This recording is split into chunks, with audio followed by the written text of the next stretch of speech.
and welcome to September, everybody. Oh, you know that song, that famous classic? Yeah, it's a meme that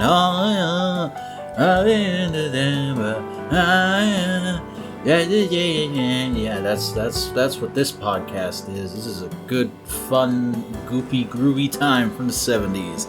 That's what people come to this show for. Hey, it's me back. We're talking about behind the scenes and life bullshit. It's the 8th. It's already over a week into the month, and it's actually been 2 weeks since I've recorded a segment for this show. And man, that feels weird. Making the decision to alter the schedule so this comes out a week earlier, and I can announce the schedule ahead of time on that month's stream. Excuse me, I'm recording this at 10 p.m., so I'm a little tired.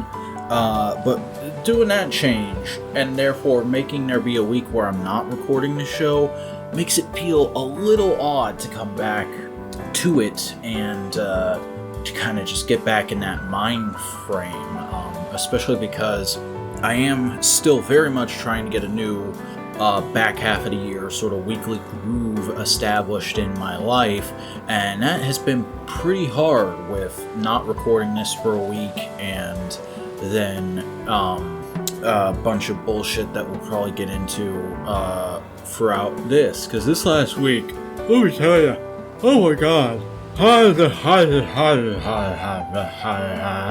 it's been a fucking ball ache. This last week has. So I'm drinking for the first time in about 2 months tonight. I've got a little bit of a brewski here, which is probably why I sound a little looser than usual. At least I would imagine. I'd be able to tell if I fucking listened back to this show, but I don't. So, took a swig of beer there. That was a joke. So, first thing I really want to talk about this is it's finally done. We finally finished it out. We finally got the process of getting my grandpa's old car in my name. This fucking ball ache that has been going on since I got in my accident back in, God, what was it, April, March? Around then? Fucking beginning of the year. Got in that accident, got my car totaled. Was worried out of my mind about what I was going to do for a couple of days there because my credit's shit. And aunt and uncle come out of nowhere, say like, oh, well, grandpa just passed, we can just sell you his car for like $1.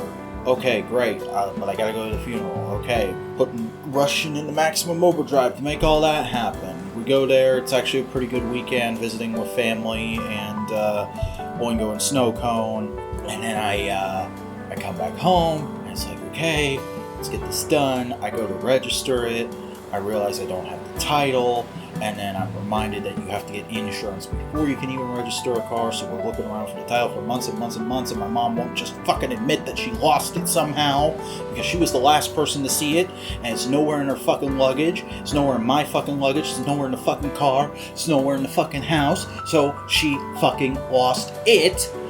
Finally, after months and months of pushing and prodding at her, saying like, hey, I feel really weird driving this car around without any fucking insurance or any fucking registration, she finally goes and just fesses up to my aunt and uncle, hey, we lost the title. Can you go through the process of getting a new one so that we can get it transferred to Simeon's name? Oh god, I said my shoot name on the podcast. That's fucking sure. Anyways. We go, and they get this thing for me right at the end of a very stressful week where I didn't know when it was coming in, so I didn't know I was going to need money for car stuff, so I didn't have any money left over by the time it came in, so I have to wait until this month. I get paid. I'm like, okay, we're signing up for insurance right the fuck away. We're not dragging feet. We're not risking this. Fucking all the major companies won't take me because I have an SR22 now because of the way all the shit with that accident went down. Which I don't even know if I talked about that on this podcast. Because of a friggin' payment error, when the accident happened, I technically wasn't insured. Not even my fault. My mom handled paying for insurance at that time. But because of that, I I was not insured at the time of the accident, which meant I got a penalty on my license, and I had to get a special type of insurance called an SR22, which I don't know if it's the same for every state, but at least here in South Carolina, it's essentially a you fucked up, fuck you fee you have to pay the state every month for 3 years. And it also raises your insurance rate exponentially and essentially like fucking blacklists you from a bunch of insurance companies, because I tried to sign up with all the major ones and they're like, yeah, most of them, a couple of them were just outright no. A lot of them were like, yeah, we can't take you because of the SR22, but we could pawn you off on one of our subsidiaries, but you're going to have to pay them the full year's worth of payments up front if you want to sign up with them. And it's like, how would anyone have the fucking money for that within a month unless they're like a goddamn Hollywood celebrity or I like ruining social media websites because my kid doesn't like me anymore, billionaire. So I go to the people I got my SR22 with, which I'd never even heard of before I got my SR22. We were just kind of scrambling around trying to figure out how the fuck you get that. And they were just the first insurance company that called me. I didn't seek them out. They called me because I guess once you realize you need an SR22, your name gets put on a list that insurance companies descend upon like vultures. And we looked them up, and they seemed fairly reputable, seemed like a nationwide trusted company, so we said, okay, we'll get the SR22 with them for now. So I go back to them, and I'm like, hey, do you want to give me liability insurance for my vehicle so that I can go register it finally? And they're like, oh, sure, that'll be 3 times as much as you were paying for insurance when you and your mom were insured together at her company before this accident. Fuck, I guess I don't have a choice, but that kind of like decimates my spending money budget per month, but whatever. So I go and do it, and then the next day I'm talking to Snowcone 83, and he's like, because he works in insurance, he's like, yeah, no, you shouldn't be paying that much. That's bullshit. You should shop around a bit. And I'm like, well, I already paid them for a month. He's like, well, you should still figure it out because you're going to want to switch as soon as the next pay period comes up. And I'm like, okay, yeah, that makes sense. So I tell my mom about all this because she was just expecting that I'd get it all done myself as soon as I got paid next, and I told her I was working on it, so that was that. But then when it got complicated like this, I had to go fucking back to her, and she's like, well, I wonder if it's just because you're insuring the vehicle under your name and you have the SR22. What if we put you on my policy again and I just listed we put your vehicle on my policy again and I just listed you as a driver? And I'm like, I don't fucking know. But if you want to try that and it'll get me less, I'll do that. We can switch that at the end of the month. We go and we spend like an afternoon looking around at insurance companies and also submitting to her insurance.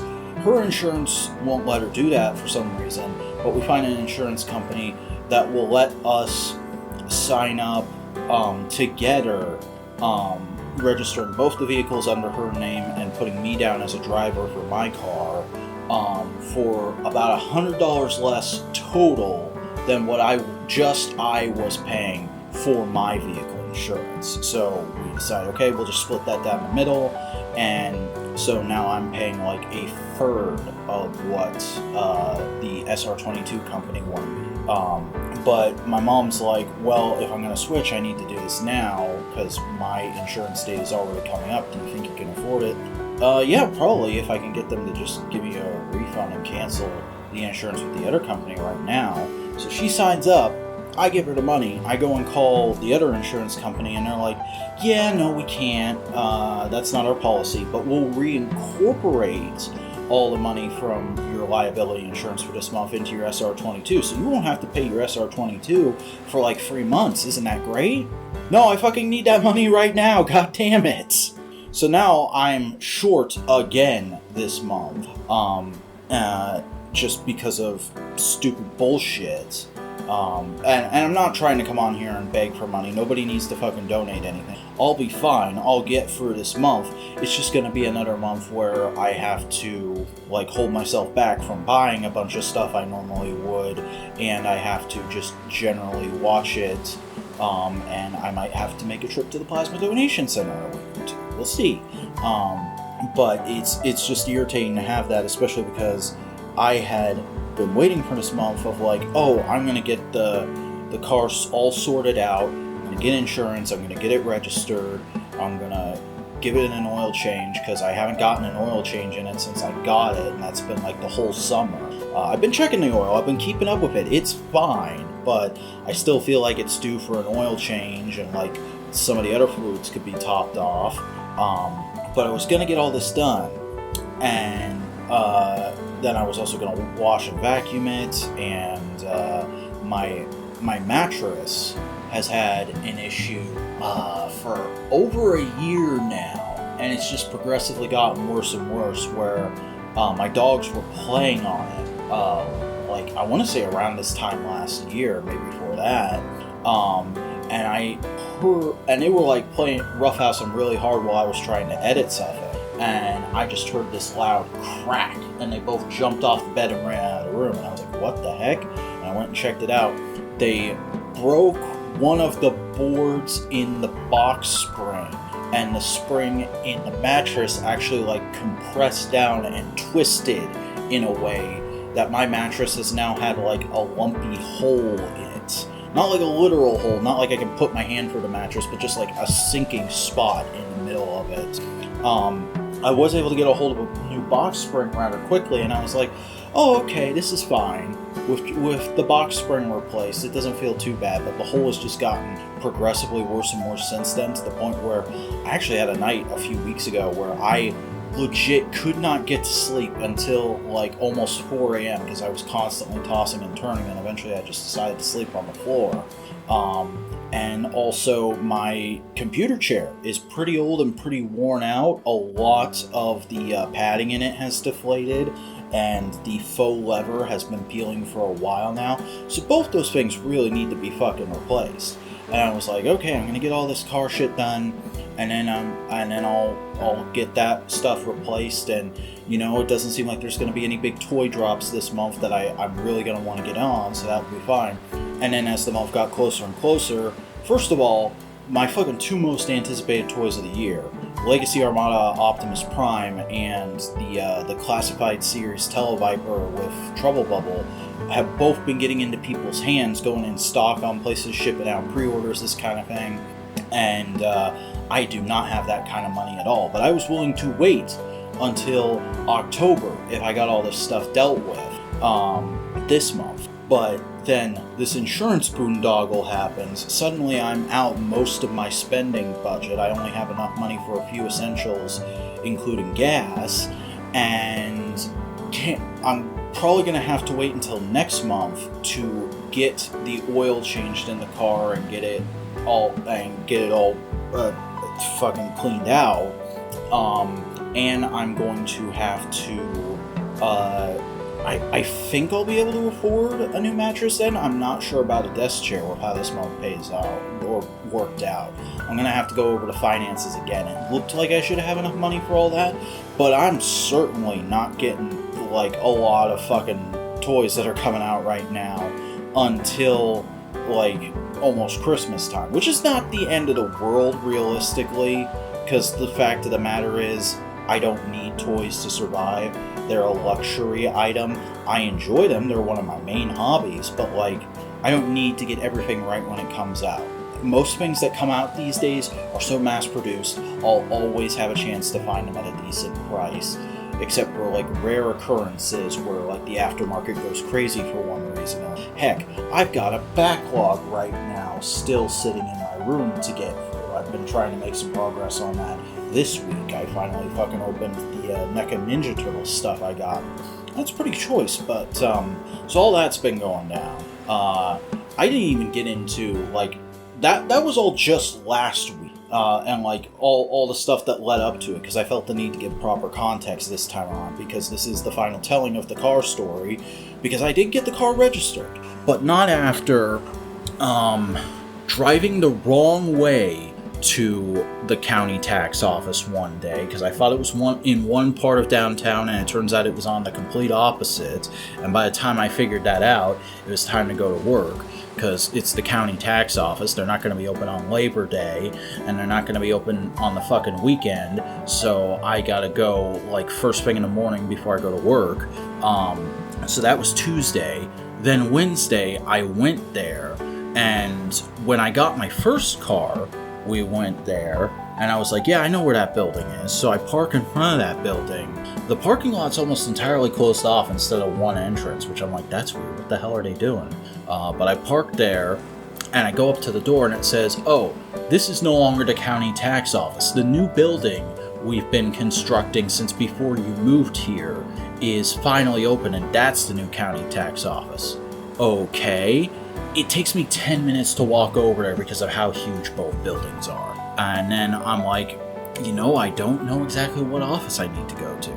So I go to this one office that looks like the right place, and they say, no, you gotta go to this other place. After like walking up 2 flights of stairs and then waiting in a line for 10 minutes, they tell me, no, you gotta go to this other office that's in the other building. So I walk back down those 2 flights of stairs because I was too dumb to take the elevator. I go over to the other building. I go to this one office. I wait in line for like another 10-15 minutes. They tell me, yeah, we do work with that, but you have to go to this other office and get a document from them first. They're upstairs from us. So I go to this other place. I wait in line for like 10 minutes. I'm almost at the front of the line, and I'm like, shit, it's time to go to work. So we get to Thursday. Finally, I go to this, I park in the parking garage that's right next to the new building. I go directly to the third place I was sent. I wait in line there. Actually, there's no line there that day. So they're able to just see me right away and get my thing done. I go down to the other office. I get the paperwork from them. I pay them the property taxes on the car. Then I go to the DMV. DMV is actually a little bit of a wait, a little bit of a line, but I get through it okay because I'm used to it, and they actually give me a big form I have to fill out before I can see the person at the window. So I get that done. I pay the registration on the vehicle. I have to make a bunch of corrections to my paperwork because it's the first time I've done DMV paperwork completely on my own, and I don't know what a lot of the stuff means, so the lady has to kind of walk me back through it, but we get through it, we get it done. I have the tags for the new car. It's insured. I am going to not have to think about this again for a long time, and I'm pretty happy about that. I'm annoyed. I've got to wait till next month to get it the oil change and checkup and wash that it really could use after this summer of driving it around uninsured and being too scared to put any money into it because who knows what could happen. But, progress is progress, which is about as much good news as I have this month, because there's also some really cosmically stupid family drama going on right now as well that I kind of hinted at the end of last month's podcast, and I'm still not ready to really go into full details of that on any kind of recorded thing. Because it's very personal. It was, part of it was actually something about my life that I hadn't even talked to my current therapist about before, but was kind of forced into having to do that at our latest session, which was today, because of all this happening. But the long and the short of it you need to know is my sister has been back on her bullshit, and because of that, my nephew is now looking like he might get adopted by our next door neighbors, who are a very nice young couple.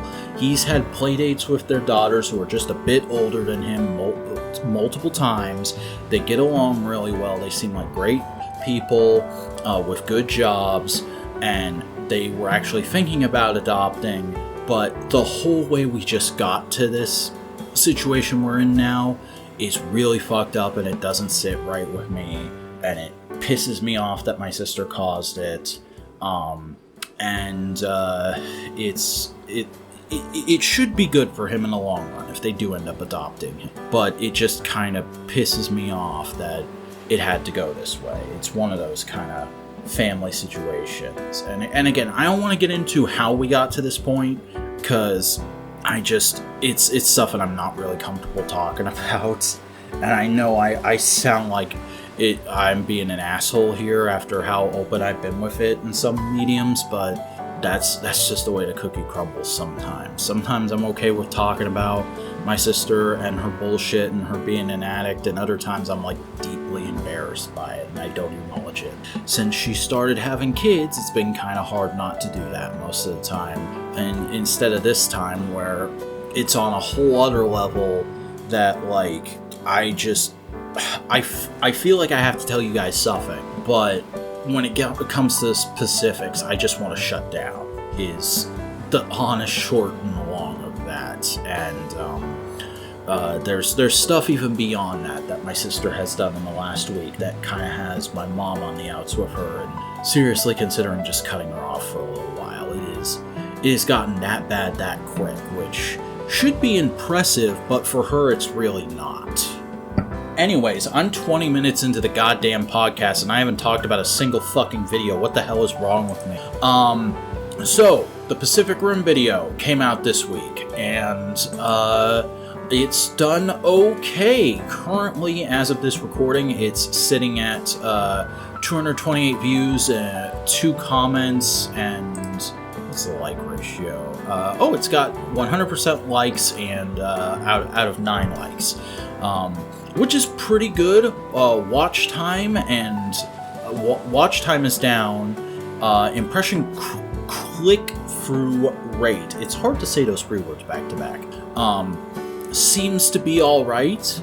But overall, I'm kind of happy with the video just because, like, I really didn't know how it was going to perform, if I'm being honest. I was like, I think people still remember Pacific Rim and think of it fondly, and it's something I want to talk about, and I have a lot of passionate things to say. I basically did a full fucking movie review in that. I touched upon every element with the movie I can think of, except to go into, like, ridiculous detail of, like, oh, hey, I think the Russian couple that pilots the Russian Jaeger are neat, and their actors seem like really nice people. I mean, like, I wasn't expecting it to blow up, but I also didn't know if it would completely bomb. And I think just over 200 views in 2 days of being up, because that's the other thing. I moved to Thursdays this week because I just felt bad. Like, I want to get the videos all edited in one sitting now, but doing that means that, like, they go up for you guys at, like, 2 a.m. And that means you only have a few hours in the morning to watch them before they go public, and I don't feel like that's fair. You guys are paying me money, you deserve a decent, like, 24 to 48 hour head start, so I decided to move to Thursdays, and I did say in that initial post about that video that might not go for weeks where we have a Saturday morning panels coming out, but I might just schedule them to go live at different times. I don't know. I haven't decided about that yet. I'll have to decide that in a couple weeks, but right now that's the way things stand.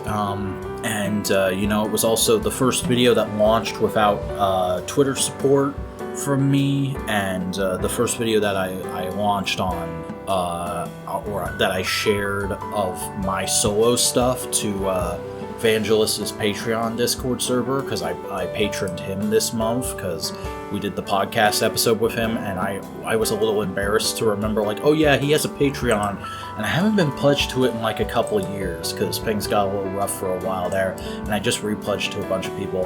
I should repledge to him next payday, so I went and did that. It's only like $5. It's not a huge albatross on my paycheck.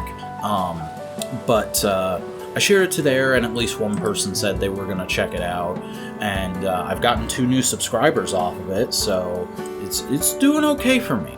And I'm pretty happy with that, especially because while editing it, I was like low-key freaking out with how bad it looks at some points, with how hard the light is hitting me. I had no idea while recording that, because I'm wearing sunglasses, and I'm just trying to say everything I want to say correctly and in a good order, which I actually fought after recording it, and I think I said this in the preview image post. I was like, it's a little scatterbrained, and I don't necessarily agree with that, having finished that. I think the flow of what I say is mostly good. The only thing I'd change is I considered doing this in editing, but I didn't feel it had a good flow to it that way. It didn't feel natural.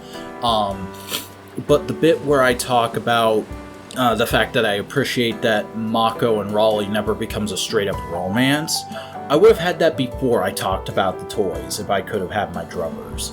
But other than that, I thought the structure of it was pretty good.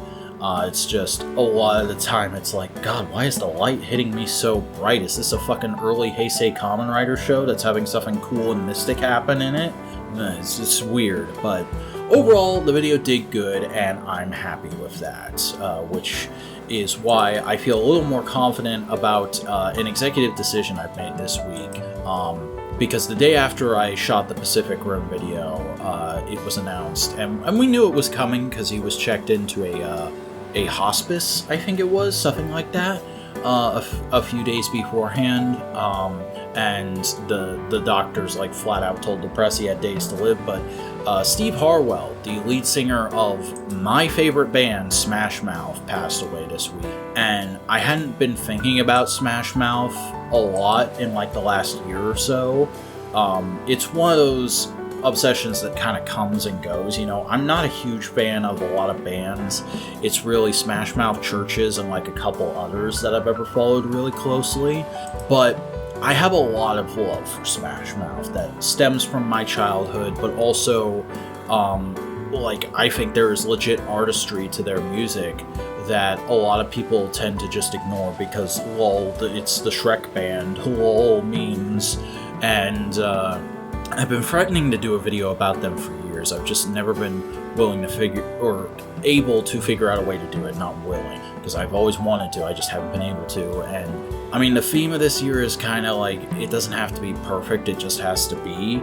And like, card is always subject to change, just gotta get a video out every week. So I kind of decided, especially because I just haven't, like, I had some thoughts about Kuga, and I was slowly like building them out into a video at the start of the month, but then when that news came out, my brain just kind of went down a rabbit hole of like, I want to watch a bunch of old interviews with him, I want to read articles about him, I want to re-listen to all of their music, and I want to like properly remember this man now that he's gone.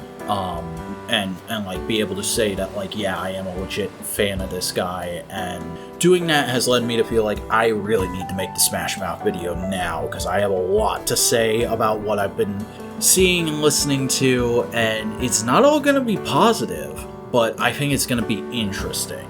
I will not be surprised if the video completely bombs, but I feel like it's what's gotta happen next week, and we're gonna push the Kuga video back to November, because I've already got a plan for October, and Kuga can't fit into it. But I think Kuga was originally planned for November or December before the whole like Supergirl month getting delayed happened. So it's just going back to where it originally was, and we're gonna do Smash Mouth this week, and God willing, nobody else who I want to become obsessed with for a week dies. We'll still do Ozure next week, but that's all fairly in the future. Right now, I'm just trying to get through life and coping by watching a shit ton of stuff. Still working my way through Punisher Season 2. I am definitely at a point where I pretty much think it's not as good as the first season, but it's also not bad. It's not as much of a steep drop-off as like some of the other Marvel shows are. It's just like slightly not as good, and it's partially because of some of the stuff it's doing that I'm just not a fan of. I can't figure out if it's written well or not. I'm just like, I don't know if I like this creative choice, that kind of thing. And legitimately thought I was going to sneeze once.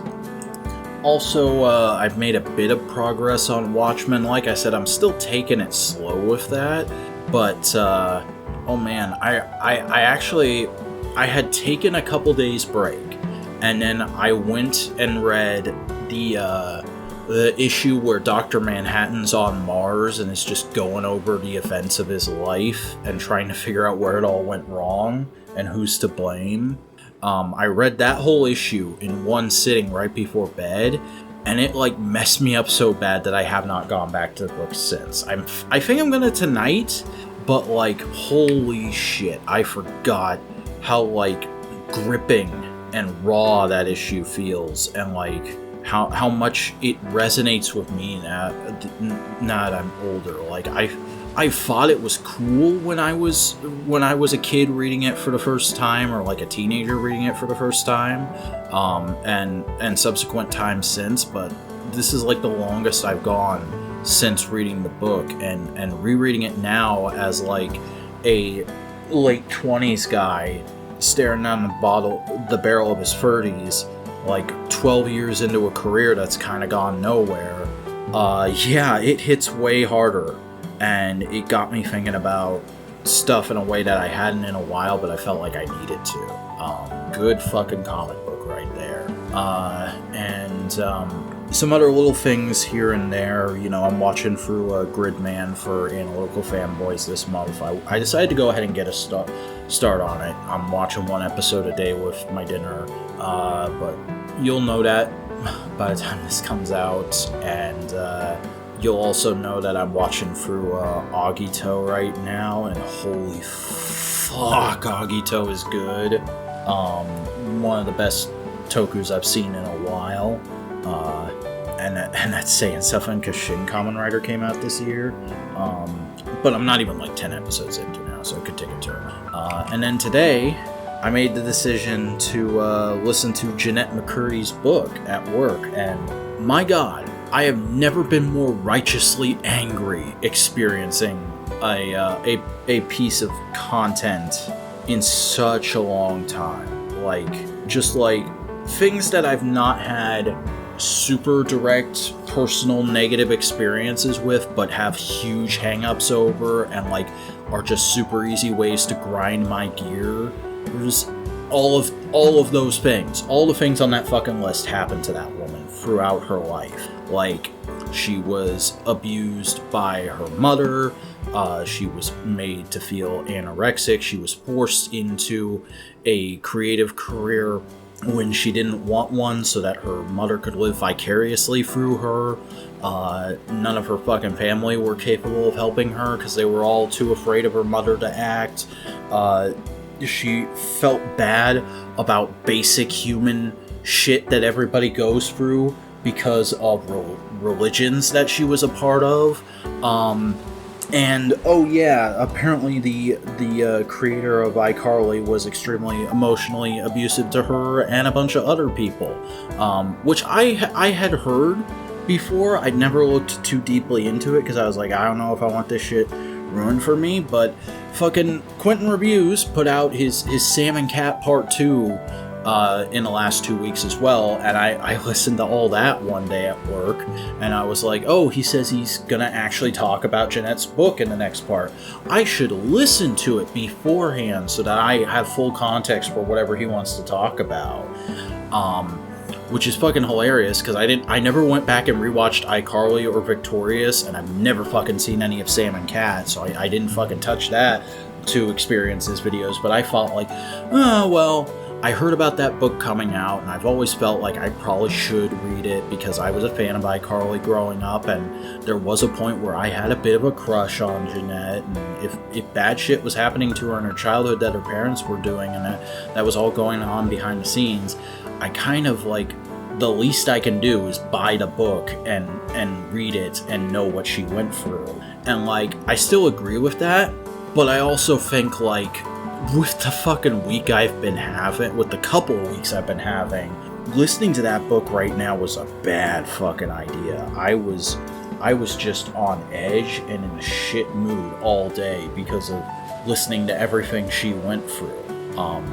And that's not to say like I hate the book now. I think it's a fucking fantastic book. She does a incredibly good job of escaping the trap of what you think the book is going to be based on the title and the cover, because it's called I'm Glad My Mom Died, and the cover photo is her like smiling, looking off to the side while holding an urn, and you're like, oh, this is going to be one of those child star books that's just like chapter upon chapter of my family did this and it ruined my life, and this happened and that, blah blah blah blah, and it is that, but it's always told from the perspective of her at the time.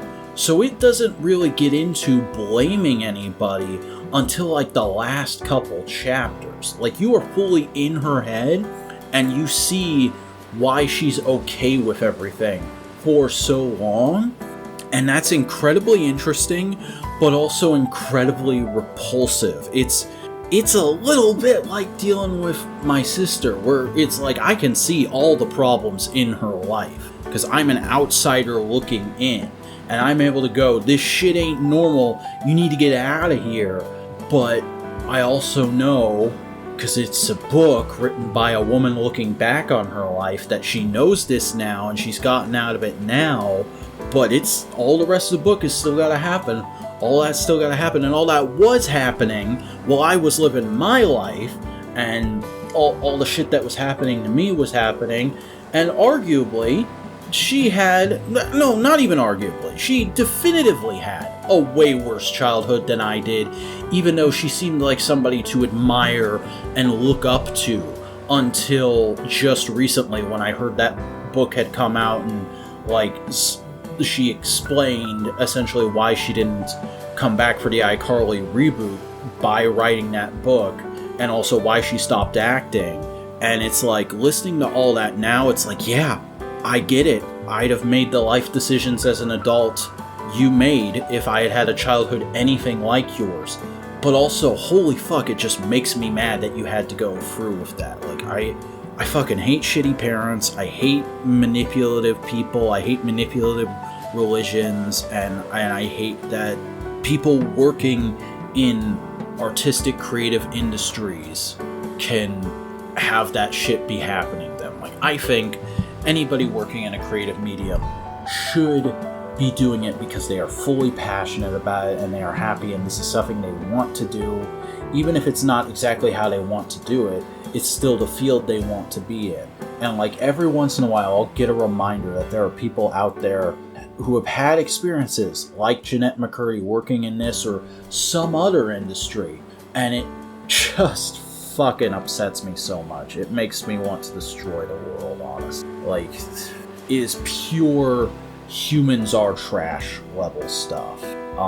Especially because she doesn't even seem fully okay by the end of the book. She seems like she's getting to a place where she's a normal, well-adjusted person, but she's not quite there yet. And like, her story is still going. She's not that much older than me. And that's kind of terrifying. But also, like, I hope she's doing okay. I hope things have continued to get better since the end of the book. But I have no way of knowing unless she writes a sequel in another 18 years. But I kind of don't want her to feel like she has to. It's one of those things where I look at it and I'm kind of like, I kind of hope this is the last time we ever hear from you. You're just okay and you're able to be left alone from now on. And like, before, because I've always known her name. And that's something she says in the book, is like, she got to a point after iCarly as an adult filming Sam and Cat where if somebody would come up to her and say, hey Sam, or hey, you're Sam Puckett, or the iCarly girl, or this, that, and the other thing, she would just, like, in the least angry way, but also least polite way, like most neutral way, she would just rebuff them and say, like, no, I'm not going to sign that. No, I'm not going to take a photo. But if people actually said her name to her, then she'd make a small effort for them because they made a small effort for her comparatively. And it's like, whereas before I read this book, I think if I ever saw her in public, I probably would have said, hey, Jeanette, I was a big fan of your shows growing up. I thought you seemed like a cool person. Could I get a photo or an autograph? Blah, blah, blah. Now, I think if I ever saw her, I would just, like, walk up and say, hello, ma'am. I've read your book. I'm sorry you went through all that. I hope you're doing okay and you have a nice night. And then I just walk away. Or I just wouldn't approach her at all. Honestly, I don't know which, but it would be one of fucking those. Because that's what she deserves. She deserves to have everybody who's ever seen iCarly come up to her and say, I'm sorry you went through that shit for my entertainment. Nobody fucking deserves that life. But, yeah, that's a 40-minute opening segment where my brain is right now. Fucking reading Jeanette McCurdy's book and trying to get a goddamn car registered, and oh hey, my video did okay. Oh hey, the lead singer of my favorite band. That's life, folks. I'll see you in a week.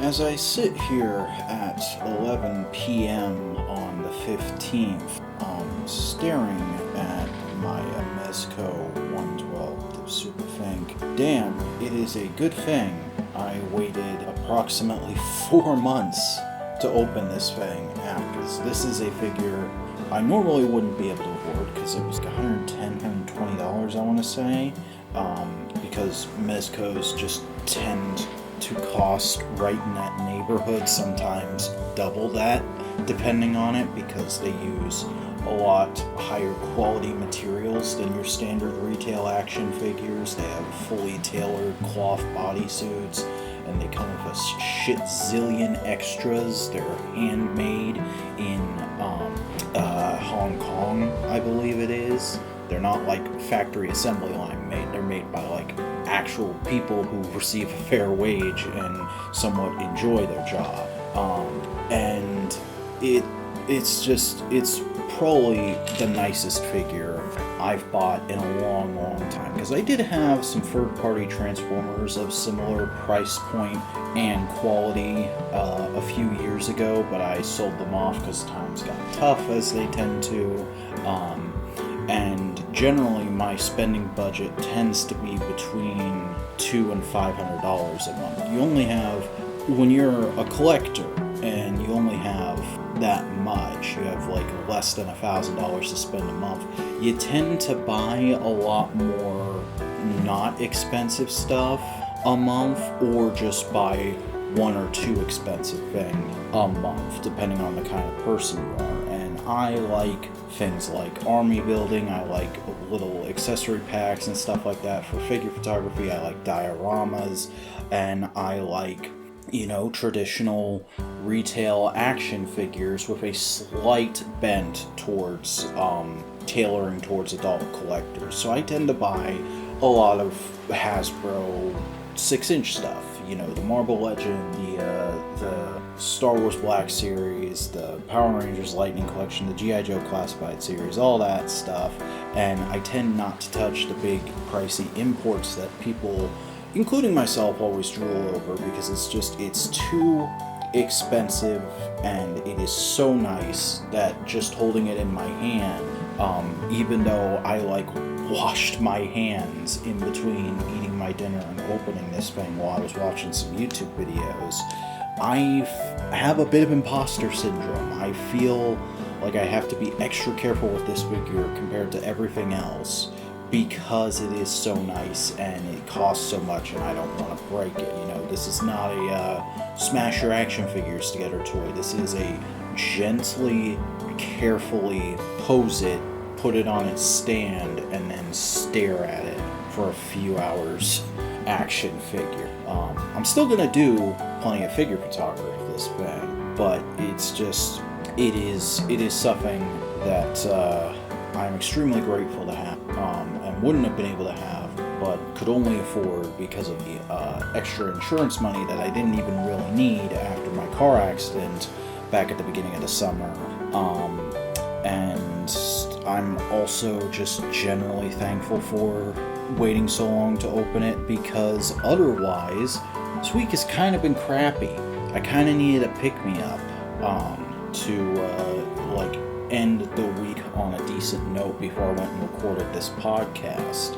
So I decided I would finally start my modern DC collection proper by opening that. I've got a couple of McFarlane figures as well that are waiting to be opened, but now that I've finally, broken the ice, the water's going to start flooding in pretty soon, and I might start reorienting my budget to buy less inexpensive, relatively speaking, retail collector figures, and a couple a month of the more expensive import collector figures, because god damn, this thing is nice.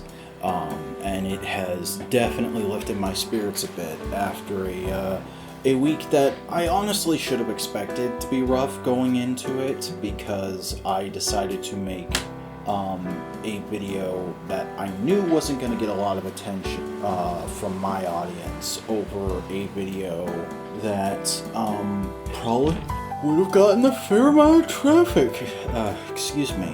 Given how tapped into the tokusatsu algorithm on YouTube I tend to, but the Smash Mouth video felt like it needed to happen, as I was talking about last week, and I did a bunch of research for it last week, because I was like, I know all their songs and I like them, but I haven't really listened to them in a minute, and I've also never watched a bunch of interviews with the band, so why don't I do all that? And I read up some stuff, I kind of got my thoughts together, and obviously the video that happened, and it turned out pretty alright in my opinion. I was really nervous while making it and driving home from making it, because obviously it's the first video in a while I've shot on the campus, because things finally kind of calmed down to where it feels like business as usual at work again.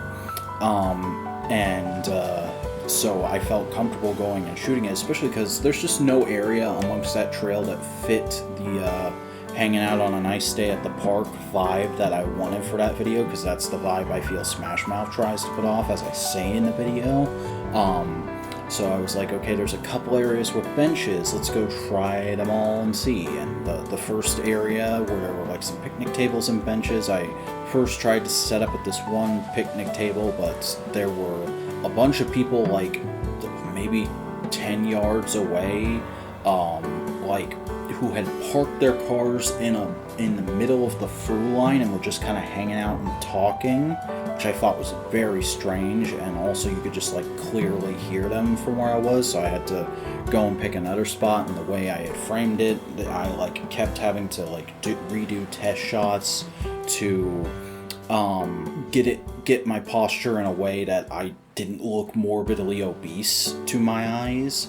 And even then in the video, I kind of start slouching after a while anyway. And also the jacket came back. I was able to comfortably wear the jacket for most of the video. It started getting a little hot towards the end, but we are getting into fall now. We're getting that slightly chilly September air, and so I felt comfortable wearing the jacket again. Just not pants. It's still hot enough that I do not feel comfortable wearing pants outside to any degree. So I wore a jacket and a beanie and shorts. I'm sure I must have looked like some kind of... To anybody walking by, I think the actual way I look in the video is pretty okay, especially compared to the Pacific Rim video where I was constantly overexposed. The lighting and framing of the Smash Mouth video is actually some of the best I think I've had on the channel in a while, and it was totally unintentional. It just so happens that I can frame myself sitting on a park bench pretty well, and maybe I'll take more advantage of that in the future. But also during editing, I just discovered that the video does have a fairly decent flow to it. There's maybe a little bit I would cut out if I felt like I could without losing some context to make it a little tighter, but otherwise I think it's actually a pretty solid video. And the people who watched it, the less than 50 people who watched it in the last day or so since it went up, seem to agree. So I'm not totally bummed out that it bombed, because it's another one of those where I go okay, this isn't gonna do well, but I really want to do this, so I go and do it. And for a second, I'm upset that it doesn't do well, because I always want to be surprised and see a video just skyrocket out of nowhere. But after that second passes, I'm fine. And that definitely did help out with other stuff that's been going on. Just work has been really I don't want to say bad or rough or anything this week, because like I said, it does kind of feel like business as usual, but it's also kind of weird because I just haven't been hearing very much from my bosses lately, because they're all kind of tied up with other projects And it something about this semester just feels a lot more solitary than it has in previous years, I think. And so that's been a bit rough. And then also I kind of had it up to here with my my mattress this week. I think I talked about it a little bit last week, but just in case, my mattress has been broken for the better part of a year. At some point in like spring of last year, I was playing with my dogs and I got them to jump up on the bed with, and my husky Kenzie and I's weight in about the same spot was enough to crack the boards in a spot in the middle of my box springs. And so for a few weeks until I could afford to find a new box springs, just this big sinky part in the middle of my bed. And then when I got the new box springs, I had already slept on that mattress enough that I had also caused one of the springs to like contract and get bent in a weird way where it wouldn't go back to normal. And I was like, well, it feels mostly okay with a new box spring under it, so I'm just gonna let it ride until I feel like I have to replace the mattress. And I've felt like I have had to replace the mattress for months now. I've just not been able to afford it, on top of my normal spending budget for toy collecting and food and everything else that's been going on this fucking summer. It literally just feels like there's a huge part of my old mattress. It felt like there was a part with a big sinkhole in the middle of it and like a bunch of twisted up springs all around that sinkhole, so you just could not get comfortable unless you like draped yourself over the edge of the bed. And that wasn't cutting it anymore, Chief. There were nights where I would be tossing and turning for upwards of 2 hours before I actually got to sleep. And usually when I would wake up, I would be in such a sinkhole and my body would feel so accustomed to the weird way the mattress had me that to get up actually kind of hurt. And I wouldn't get up on time and this, that, and the other thing. And actually a couple weeks ago there was a night where it was like 3 or 4 hours I was in bed and could not get comfortable and ended up just sleeping on the floor. So I've kind of been whinging and moaning for a couple of months now of like, hey, I definitely want to get a new mattress, just around my mom, because she's the only other person who lives here, so she's the only other person I can talk to about this kind of stuff. But I keep having stuff happen and I can't afford it. Like at the beginning of this month, the fucking insurance thing happened. She actually did the cool mom thing and went behind my back and like scoured Facebook Marketplace for a solid deal on a semi-used mattress, and she found a mattress that somebody had only slept on for one night before deciding they didn't like it. $50, which is about a quarter of what they paid for it, because they just wanted to get rid of it. It had been on Facebook Marketplace for a little bit at that point. So she bought it and didn't tell me until it was in the house, and it's pretty good. I've slept on it one night now. It is a lot more rigid than I'm used to, a lot more firm. But it also came with an optional memory foam topper that I put on it after last night, and I haven't slept on it again yet, but I have lied on it with the memory foam topper a couple of times since, and it feels a fair bit better. So I think this thing's gonna work out. I was a little upset with my mom initially because I had wanted to get just a full memory foam mattress, since that's kind of the standard these days. And this is a spring mattress with a memory foam topper, but she bought it and she just asked me to pay her back on payday, and it's only $50, which is about $100 cheaper than the cheapest acceptable memory foam mattress I could find shopping around at the end of last month. So I can't really be mad. It's pretty good. It's pretty nice. The only thing is, I overslept and missed the gym a bunch of times this week because I was having issues with my alarm and I wasn't getting to sleep on time because of the mattress. And then yesterday, today actually, excuse me, I slept in because my back was not used to having such a good mattress. So initially I couldn't get to sleep and felt really uncomfortable because the mattress was so firm. And then once I did get to sleep, it was like a hard sleep that took me a minute to wake up from, especially because I discovered part of the reason my alarms haven't been being as effective this week is that I accidentally took out one of the files I had for an alarm sound when I was getting the footage for last week's video off my phone. So it just went back to the default sound, which does not work for me at all. So I had to put that file back on there and reset all my alarms, and now hopefully I will be getting up on time most days again. And I really hope I do, because missing the gym has sucked. It's been 3 days in a row now. I haven't been able to make it to the gym in the morning and haven't had time in the evening, so I'm kind of feeling like a fat tub of lard here. But hopefully that's going to turn around next week. Other than that, not been a lot going on this week.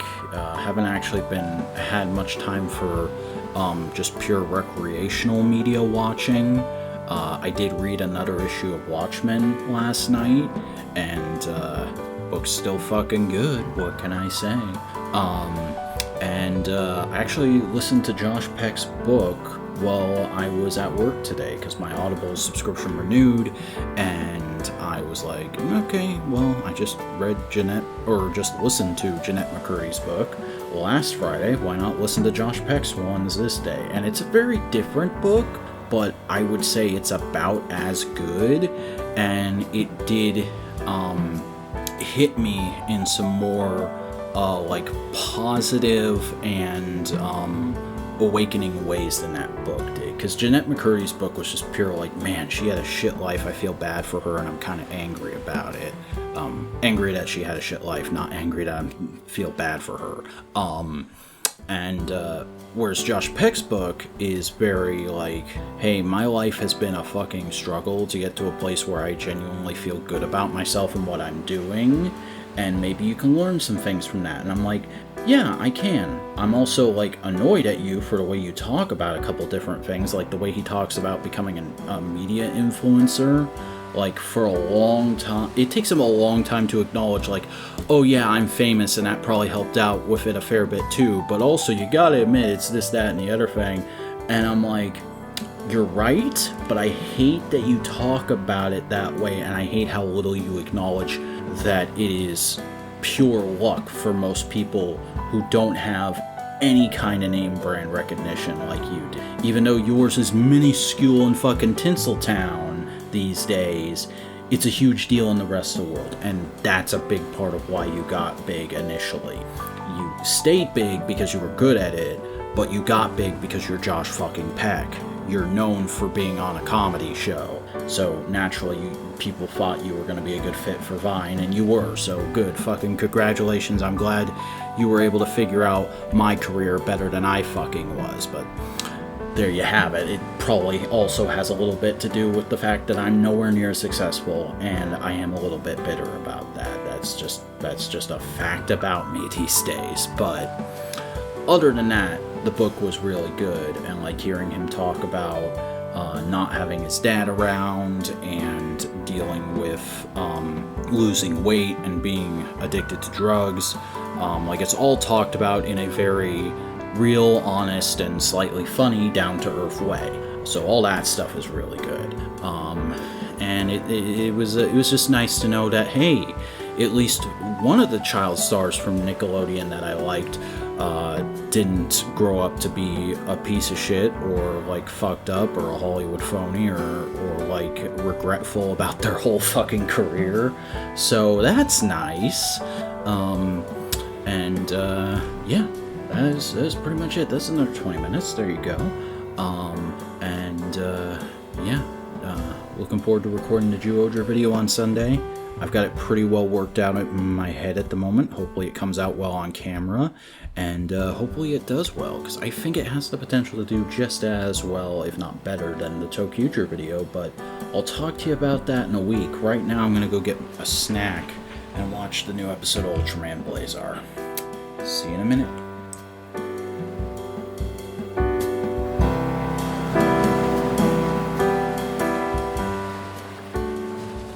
And it is finally, mercifully, the 22nd. The last video releasing week of the month, and gotta admit, not feeling too hot about this one. Was kinda sucky. I feel like I really reached the apex of spreading myself and trying to make sure I do every little thing I want to do during the week, and it kind of backfired in my face.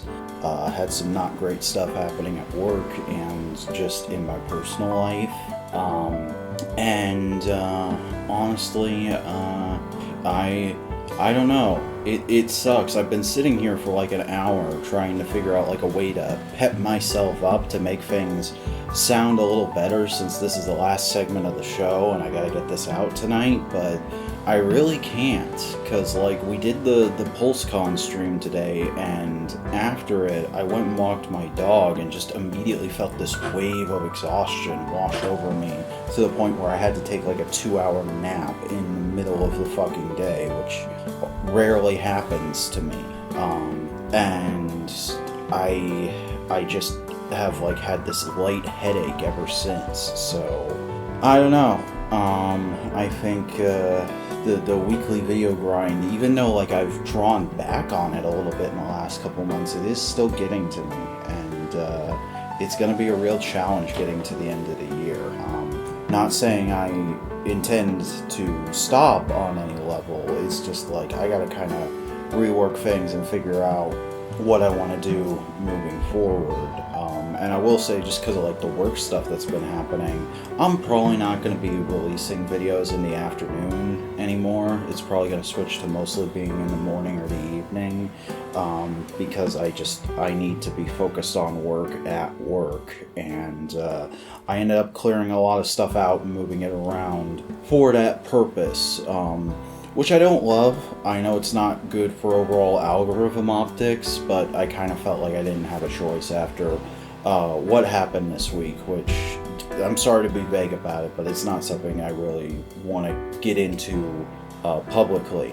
But like, it's not been all bad this week. PulseCon was fun today, even if like there was nothing super mind-blowing. I feel like an idiot, because I completely friggin' missed when they showed the poster for United. Tidal Wave was right fucking there. I should have marked out for that, but I just completely missed it because I was focusing on like making sure the stream was going smoothly, and I think we were talking about the character in the middle who we thought was some version of Megatron. It's friggin' Magnetron, who's like a Beast Wars toy-only character, I think.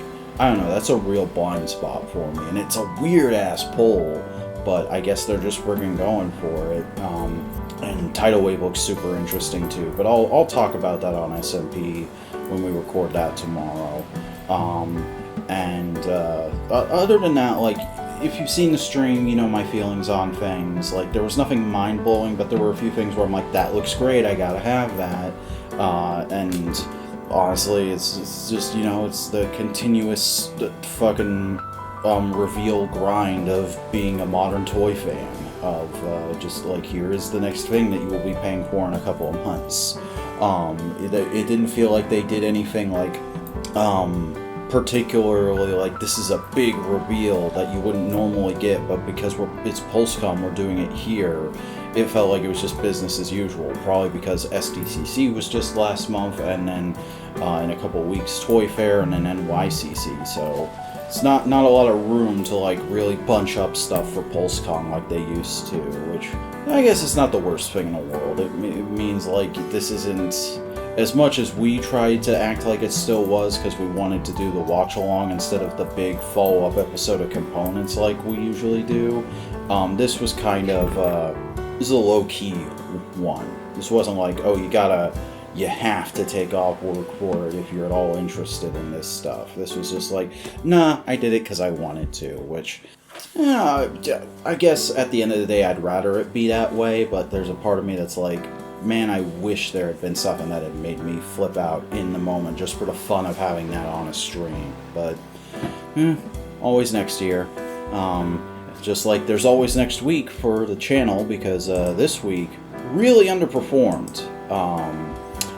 The Duoger video did. I really thought that was going to do a lot better.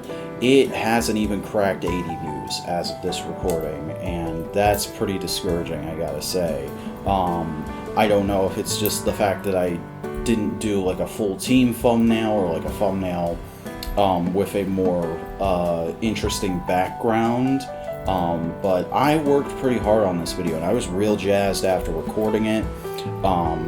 And I thought editing it, I put a lot of work in. That thumbnail took forever because of all the little folds in the Duo Eagle suit's wings that I had to edit around. The video itself, I was up until like 4 a.m. editing that and uploading it.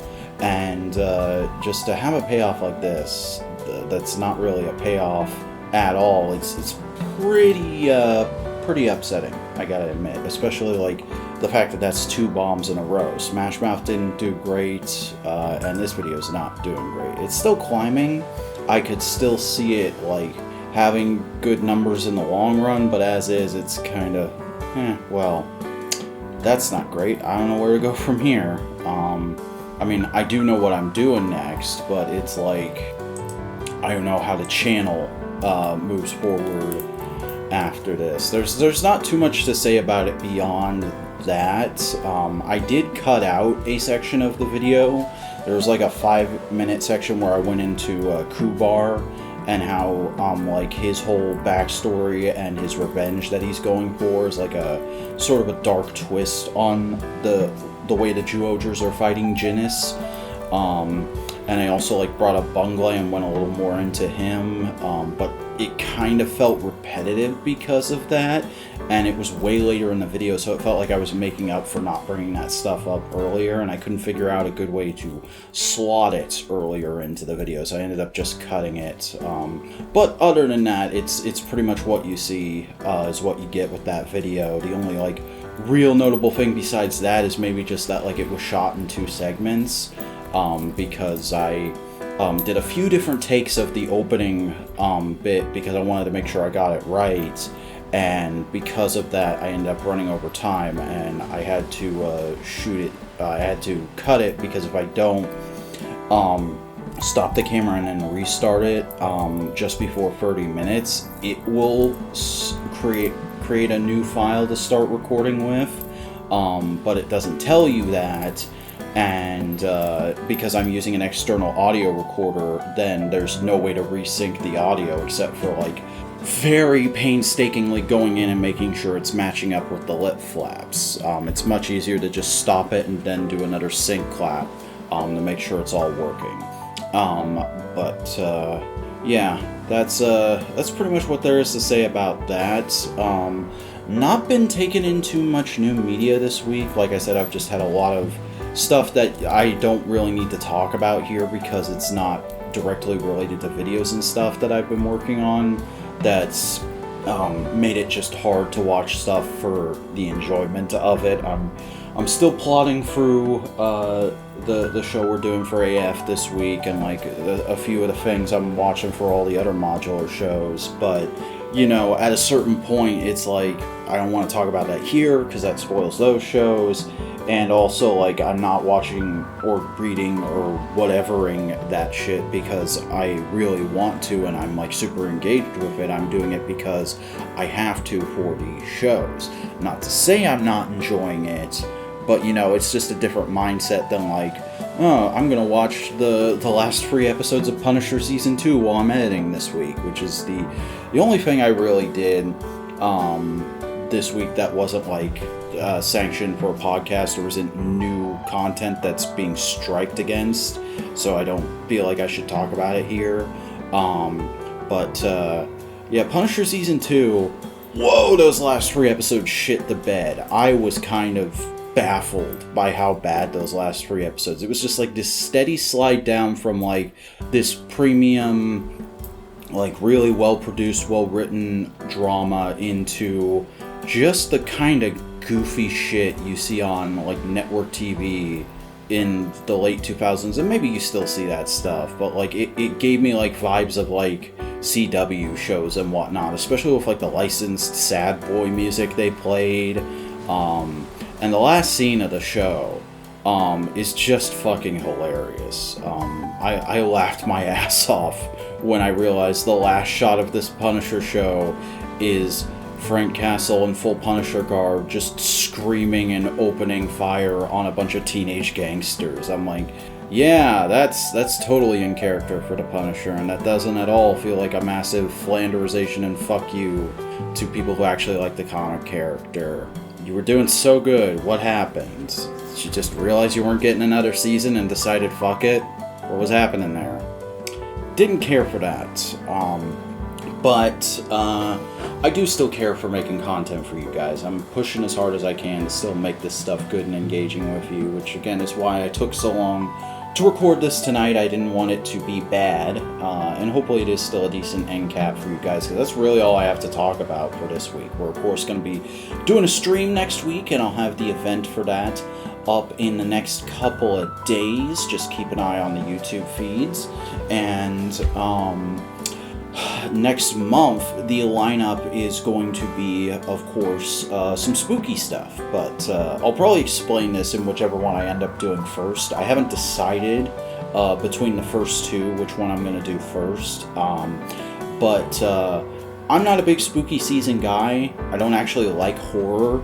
I don't actually like content that's meant to be scary, but I can get down with fun scary. And of course there's the classic YouTuber, oh, this piece of media is bad scary. So that's why I'm gonna finally rip the band-aid off, and I'm gonna do just a video about like Kamen Rider Ghost, and I'm not gonna make it a big operatic sequel to Make a Poor Sucks like I was threatening to for years, and like I tried to earlier in the year. It's just gonna be a standard length one of my videos that's just, look, here's why I don't like this show. I'm baffled that I have to reiterate these points, because I thought the community at large hated Ghost when it came out, but in recent years I've seen a lot of people trying to tell me it's good for some fucking reason, so let me explain to them why this is the biggest fucking turd I've ever seen in my life. And that's going to be fun. There's going to be some fun comments on that video, I'm sure. But then we're of course going to do a couple fun, scary things. I'm going to be doing a video on the Owl House, because that is probably the best animated series I've seen in recent years. And it's kind of spooky, it's kind of scary, it's kind of fun. And I have a fair bit to say on it. And then we're going to wrap up the month as far as videos go. I'll let you know about the stream when it comes time for that, but the final video of the month is going to be on the Garo franchise. I'm just going to talk about why Garo's fucking cool, and why I hope it's not in its death throes, as it kind of seems to be. It's a weird situation with that one, but we'll get into it in the video itself, and hopefully that goes well. Hopefully I see you at some point next week. I gotta pick out a day and a time for doing a stream. I'm gonna be doing something kind of different for the stream this month. I mean, first of all, I'm telling you guys what it is ahead of time, but we are going to be doing a tier list stream. This was actually suggested to me by friend of the channel, Buster Corp. I'm going to be tier listing all the English language Transformer series, and I'm going to use it as sort of an opportunity to do a mini review of each one of them. Because I've seen at least a bit of every English language Transformer series. I haven't finished all of them, but I have a few things to say about each of them. Some of them much more than others, but we'll get into that as we go along in that stream. It should be a solid time just talking about everything from G1 to Earthspark, and yeah, feels like an appropriate stream to do, especially because this month marked the 40th anniversary of the franchise. So, hope to see you there. Hope to see you back here next month. Thank you for your continued support. And, yeah, have a good rest of your day, folks. Bye.